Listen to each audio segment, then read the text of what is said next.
Sasa hapa nachambua mbegu za maboga zinavyosaidia kisukari, kwamba zile kemikali zilizoko katika mwili, zile kemikali zilizoko katika mbegu za maboga, na maanisha zinakuwa zinasaidia vitu mbalimbali katika huyu mgonjwa mwenye kisukari.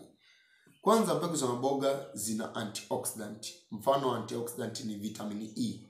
Unaona kuna vitamini nyingi, lakini ukiona tumehitaji vitamini moja, manake hii ndio iko nyingi katika hicho chakula.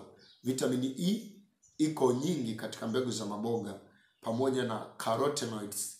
Sasa hiyo carotenoids ni lugha ya Kiingereza ambayo kuitafsiri kuja Kiswahili inakuwa ni kazi ngumu kidogo.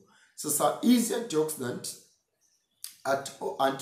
zinapunguza kitu tunachokiita inflammation. Inflammation hizi zinakuwa ni reaction mbalimbali ambazo zinaendelea ndani ya mwili wa mtu yeyote. Hasa mara nyingi mtu ambaye anakuwa na ugonjwa wa muda mrefu kama kifua kikuu, ugonjwa wa muda mrefu kama hiyo kisukari na magonjwa mengine ya muda mrefu kama kansa, lazima huyu mgonjwa awe na hizo inflammatory reaction katika mwili wake.